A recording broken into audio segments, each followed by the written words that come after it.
Now, the criteria for expansion of electoral unit is set out under the Constitution. But nonetheless, the Constitution has mandated the IBC to undertake that function. And the reason why we submit most humbly that an attempt to create those 70 constituencies outside that framework is manifestly unconstitutional, because you do not give an entity power and then you take that power from that entity and exercise it through a process which, in our humble submission, is nebulous. And if you are to interrogate the origin of this bill, for all practical purposes, it is not a popular initiative, because the people of Kenya intended a dichotomy between a parliamentary and a popular initiative. A popular initiative, if you look at the Bomas draft and how it progressed, is supposed to be an initiative of the people. Now, in the social contract, we have those who govern and those who are governed. Those who govern have demarcated themselves into three categories. We have the executive, we have the legislature, and we have the judiciary. And then these three entities exercise delegated people's power in that tripartite enterprise. Now, if we have a process that commenced with the communique issued by the President of the Republic of Kenya, how can that be a popular initiative? Because the executive cannot be both the executive and the constituent power. The constituent power can only be the people. Now, you asked that this bill contains two parts. Some that need not go through a referendum and others that need to go through a referendum. The unfortunate scenario is this: the bill is not severable. And as my senior colleague, Honorable Muturi Kigano, has said, you cannot amend it. You either pass it or you reject it. So that is the unfortunate scenario in which we find ourselves in.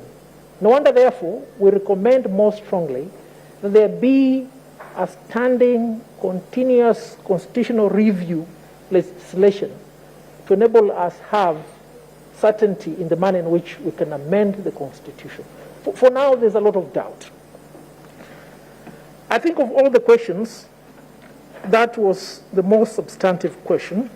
The rest of the questions tended to impugn the authority of these members of the council and members of the Law Society to appear here. Permit me now to speak to parliamentarians here who are not lawyers. You hold a lot of power on behalf of the people of Kenya.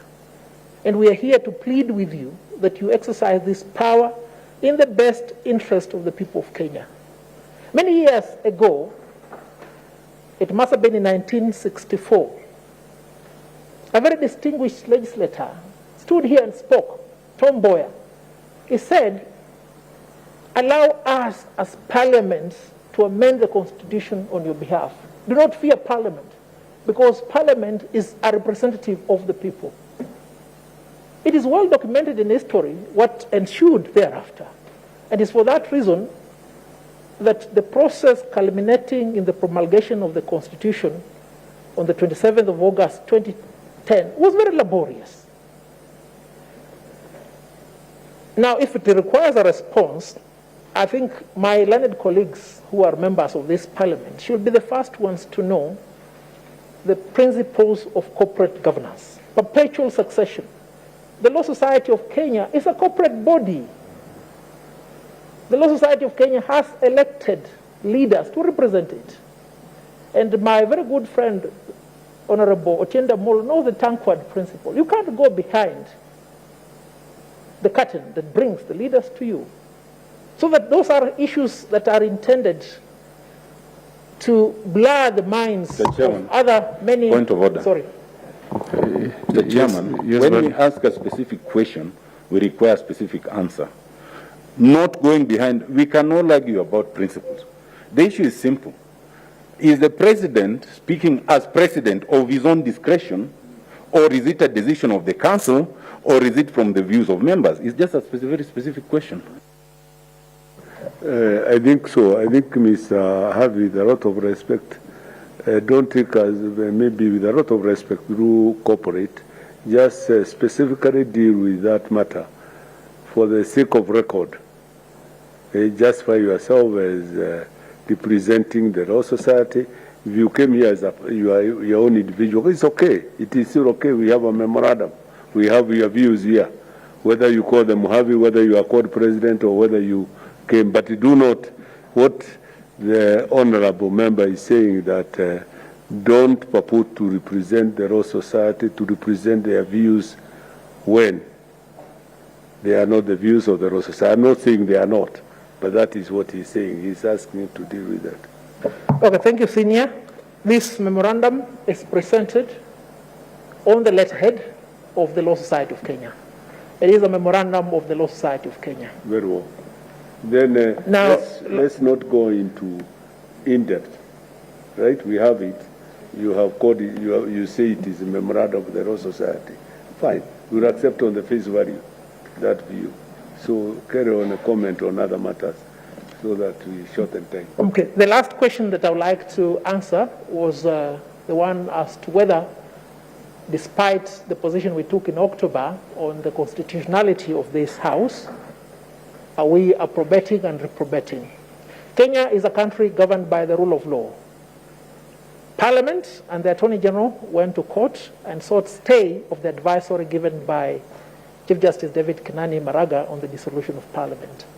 And to the extent that there is an order of stay, Parliament is legitimate for now to conduct business.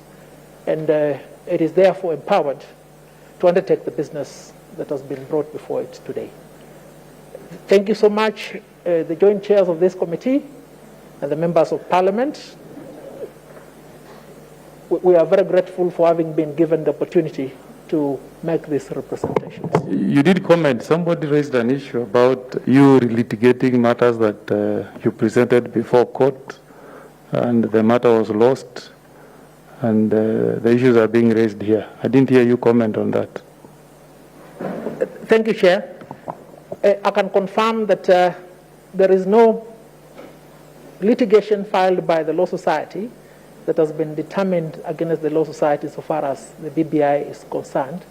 There is a judicial review application that was filed 2 weeks ago in which the verification of signatures by the IBC was challenged. The matter is still pending in court. I can also confirm that there is a petition challenging the entire legal framework of amendment of the Constitution filed by Dr. Ndi and others, in which I act for them, but not for the Law Society. I act in my capacity as an advocate in that matter. Again, it has not been determined. Thank you. Very well. That should be it, unless Kaluma something.